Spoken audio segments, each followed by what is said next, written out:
my setup at home is literally a testament to overkill of technology. Much RGB, many lights. Optimized. Optimized. I like it. I like. There's a good way of saying I spend my spare money on all the toys. Yes.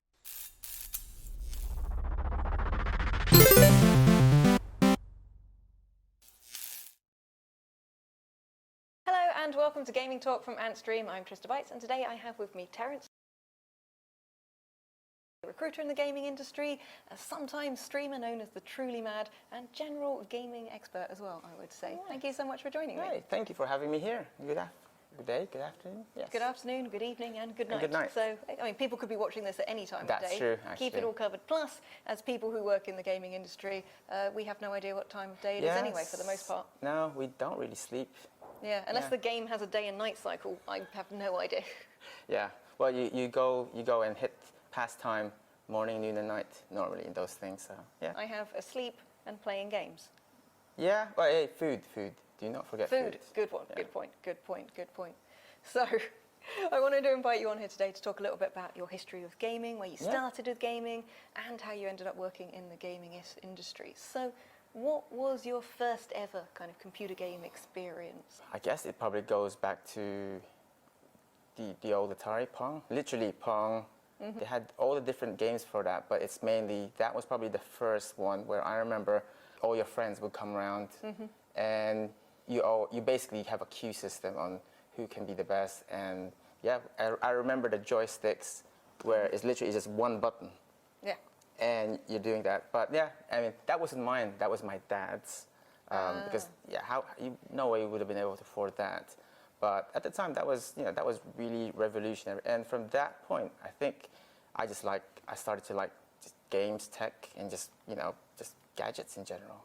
Yeah, so you started off playing off on your dad's machine. When did you get the first one that was yours? That would probably be the ZX Spectrum. So you were a Spectrum person, not a C64 person? Well, later on, I had both.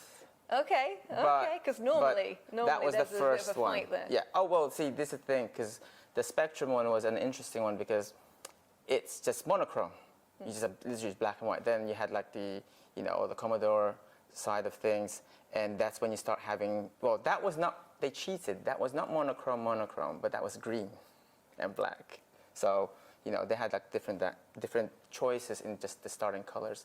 And then afterwards, I think they upgraded it to 64 colors or something like that, and that was a big deal.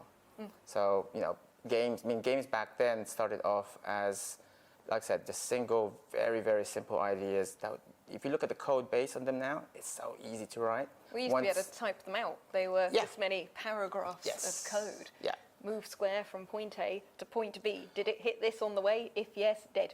Well, that was it as well. And also, most of those were actually just you write them in binary. So you have like your low-level language, and then you compile it and you turn it into binary before you can turn them into executables. Now you write everything in high-level languages where it's as English as possible. Yeah, human-readable languages make things a lot easier and a lot more accessible. Yes, definitely. And it was always amazing to see how many people learn how to write games at the time, considering it was such an abstract thing to be doing. Yeah. Nowadays it is a lot easier, which thankfully has encouraged a lot of people to get into writing indie games and making their own things. Yes, I mean now you have everything is done in libraries, and you have the main contenders is basically Unreal Engines, which is C++, and then you have Unity, C#, and then they're all vying for. You still have like your consoles, your computers, but most of those are not. A lot of technology has been moved towards making them mobile. So on your tablets, on your phones, and on your browsers, which is what a lot of the xCloud gaming is now as well. So yeah, well, obviously here at Antstream, everything is in the cloud, based on being able to play on different devices and take your saves with you and play your games remotely, which is something that more and more people are doing, and it's a great way of experiencing games because they don't have to take up all of your hard drive space, especially as they get bigger and bigger, some games, or if you just need 1,000 different versions of retro games. Yes, the convenience alone, because the fact that you can run something from your web browser means that you can now run that, your TVs can run games that you never would have been able to run you'd need specific hardware for a lot of those. Yeah. It also means we get save states. So when I'm getting really frustrated in that one bit in Empire Strikes Back on the SNES, I can go back into it later. Oh, see, I have a competition with my friends about that, where to keep it as authentic as possible, you don't do the rewind functions. Because my friends keep doing that, where they, when you play like things like Prince of Persia, where one hit dead, for Another World, all those things, where you just instant death, they would rewind, and so we have a competition where you don't do any of those things, just to kind of level things out a little bit. I think you should get them on some of the Antstream challenges, because we have plenty of one life challenges and inverted control challenges and the entire levels upside down challenges. Nice. and things that are good kind of like rage inducing things to send at your mates, which I certainly claim I'm not competitive at, but there is many bits of video footage that prove entirely otherwise. I've seen your challenges, so all I can think of is like. Don't. Yes. Well, no, that's why for me it's just like, I'm not there. Well, my reflexes have slowed down, so it's not like what I used to when in my younger days of like hyper competitive games, whether it's puzzle or action games. So yeah. So what were the other games that sort of really got you into gaming back in the day? I mean, if you look at it from the Spectrum days, you had the Double Dragon games. Mm-hmm. Those were the Renegade games. Those were the ones that got me into beat 'em ups. Mm-hmm. And then as you progressed, this is still home computer side of things. Then eventually, when I started to get like Amiga, then you had like your Monkey Island games.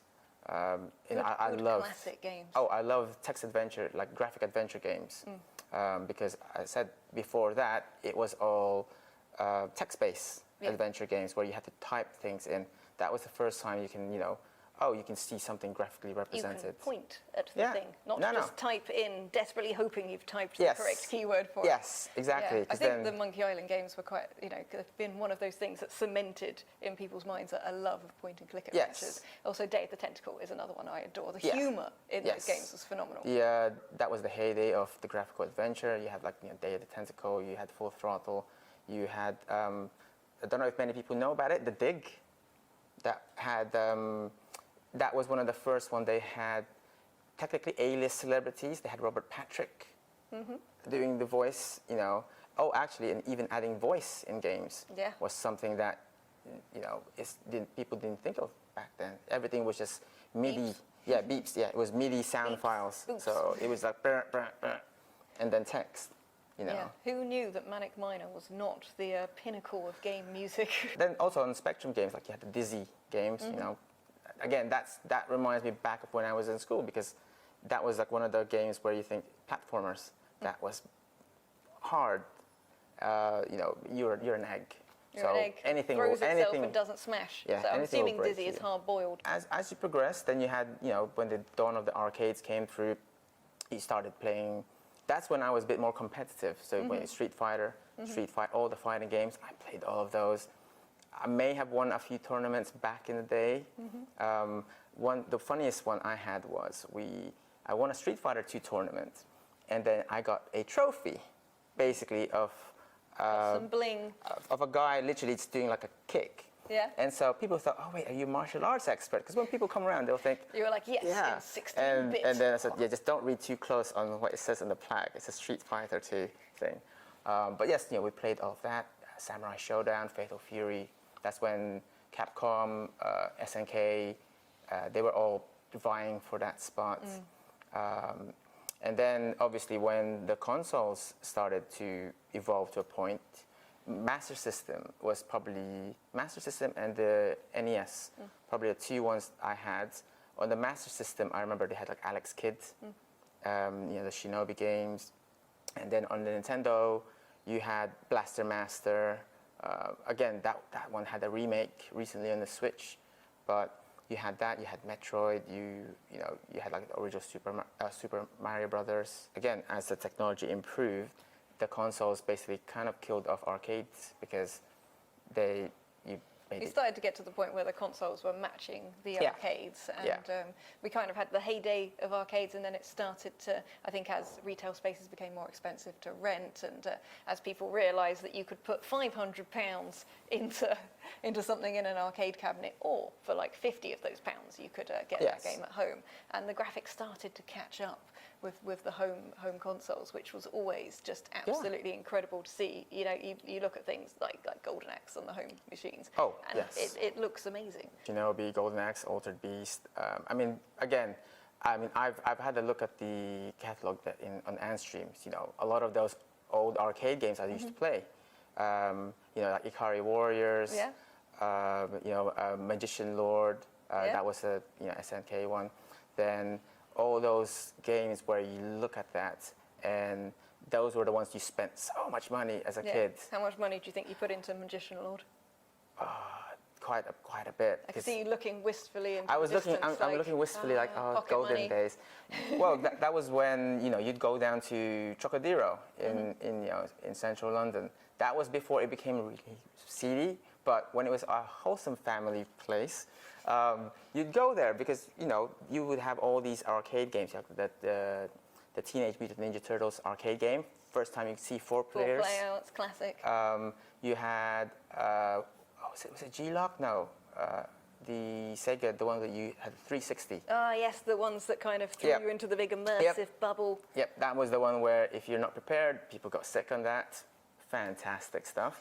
But again, it's the immersion that you would get just playing those games. You had Virtual On when you had the twin sticks. You're controlling robots, things like that.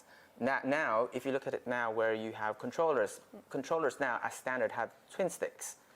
Before, you never had that. You just had a D-pad and a few buttons. Yeah, if you were lucky. If you were lucky. Oh, well, the Mega Drive had 3 buttons, remember? Then eventually, because of Street Fighter, they made it with 6 buttons. Yeah, then we have more buttons, which is good. More buttons is always better. That's why I like the Jaguar. Yes. No, more buttons is good. You have the DualSense now with a touchpad. You have the Xbox Elite I remember ones. you had to put a rumble pack into something. Yes. These were like brand new features. Yep. And it really felt like we were seeing a lot of those experimental new ideas. We watched games go from being one color with like one other color in 5 pixels all the way through those kind of different generations. Yes. You had the Dreamcast controllers literally had a Tamagotchi in it, because when Tamagotchi was huge, they created one with a memory card and a screen. But we all know what they really wanted to kind of market that towards. It's because people wanted to just put stuff in there, have a little Tamagotchi in them. The screen was so cute though. Yeah. Oh no, I still have. I literally have several boxes of. Retro gamers will probably hate me, but I just threw them all in a couple boxes. They still work. That's the thing, and they're loved. They've been loved. I have about 5 light guns. Yeah. I have the Time Crisis. Yeah, the Time Crisis. Before that, I had Operation Wolf. Yep. With the phaser on the Master System. Yeah. You wanted to copy what you had in arcades, and for game studios, publishers like Sega, all those big Taito, Konami, that was the thing. They wanted to chase that, because if they can monetize that and get that to people, great. The fact that I have 5 light guns is a testament to that. Obviously worked. Yeah. Did you used to like get them out in front of the mirrors? Just be like, you feeling not lucky, quite, digital but punk? No, it took me ages before that, because Time Crisis had one where you shoot and it does that recoil thing. So I went through several light guns until they officially released one, and I got that one with a foot pedal. But it's the recoil when you're thinking, because basically you felt like you were in the arcades again, except that you're now not dumping so much money into the arcades for that. Yeah, definitely. I could see how a lot of kids, I didn't get to go to a huge amount of arcades as a kid, but I could see that if I had, it would have been very dangerous, and it was entirely a sensible idea to not let me spend my childhood in the arcade. I mean, it's a, was it worth it? Would I do something different? Probably not, no. Otherwise, I wouldn't be here. This is the thing that fueled me in terms of how I love games, how I love tech. And as I was talking to some of you guys earlier, my setup at home is literally a testament to overkill of technology. Much RGB, many lights. Optimized. Optimized. Optimized. I like it. There's a good way of saying, I spend my spare money on all the toys. Yes. Yeah. I have legitimized this. I'm trying to. But you do stream occasionally, so there is a basis for legitimization of buying all the toys. Well, really, he just wants all the toys. Well, see, my excuse for this is because my job, basically recruiting in the games industry, means I have to interview people, and because of the pandemic, I've literally been doing that just on camera. And it had to be in 4K. Oh, yeah. You need that. You need that. The eye contact. Every inch of the Super Saiyan hair has to be visible. Well, that's why you had the wide angle. Yeah, wide put angle. It that way, yeah. Because if you just do a telephoto, it's like no, and it's cut. But that's it. So I built a custom water cooled PC at home, and all I do and I use it as a capture device, because then you just hook up your consoles to it. Hook up the consoles to it, play some retro games on it, and things like that. I love the idea of spending thousands on a computer and then playing 8-bit games. That's effectively my dream. The one that I was doing recently was I was playing Final Fantasy VI Pixel Remastered, and I ran that on my gaming PC. And you're thinking, that was well spent. But no, again, it's just one of those things. I would run it for that. I would run it on Cyberpunk, and then Cyberpunk will go, computer says no, and then just kill it. But you can run it, Yeah. I think the thing is that you've always wanted to be at that kind of cutting edge. You were buying the consoles as they came out. You always had a few of them from the sounds of things. Yeah. So you always wanted to be at the leading edge, so it makes sense that you still want to have the nicest toys for your gaming experiences. And, of course, that makes streaming a lot easier and a lot more fun as well. If you were to kind of look back, would you ever dream that now you'd be kind of playing games to an audience and recruiting people in the industry? Honestly, it was weird because that's a yes and no. Because, growing up in games, you wanted to be, you wanted to make games. You wanted to be a full-time programmer. You want to design games, things like that. But in terms of my route, I'd say my route's been convoluted because I like to learn new things all the time. I did do computing. I did computer science in university, studied it in college, and that's still basically my, I've been doing development work for over 20 years, but then it was more to do on the tech side of things. But I've always just kept up on gaming because that was a massive hobby. I was just very lucky where I switched several years ago and literally went into recruitment with my best friend who did a lot of media work with like Sony, Warner Brothers, all those other places. But he knew nothing about tech. And then that's where I came in. Yeah. And from there, I basically started to make contacts and just reconnecting with people in the games industry. And I was one of those rare people where I was a recruiter that knew how a development process works. So because of my best friend who we've always wanted to work together, I basically headed the tech division for the recruitment company, which is Huckleberry. And then I started to make a lot more connections in the games industry again because that's where your passion is. So you're going to connect with people with similar passions. And plus, if I can work in a place where they'll fly me to events, and that's technically my job, I'm not going to say no to that. But because of that, I started to work for the guys that makes Football Manager. They're part of Sega, so they're one of the pillar companies of Sega. And so for the last couple of years, I've literally been living, breathing the Sega culture. So I've hired programmers, I've hired designers, I've hired producers, I've hired, all these different people. Yeah. I think people don't realize that these companies are going to events and meeting people and networking. Yes. So if you're going to gaming events, retro gaming events, modern gaming events, you could meet people who are actually working in the recruitment industry and who are looking for people like you, which I think is quite cool. Definitely. I would talk to industry professionals, I would just talk to anyone. And this goes for when I would stream. So she raided me. I did not notice, and you were all flashing icons on the chat. Oh, and that was good. That was good. It was like 60 people or 70 people all they in were your all chat, flashing, all the icons. and I was busy fighting a boss, so I did not see that at all. And then it took about, what, 5 minutes or so, 5-10 minutes, before I noticed, what's all this? Oh, crap. We were all just there yelling at you in the chat. But that's how streaming goes, isn't it? You get very into things. You get very into the bosses.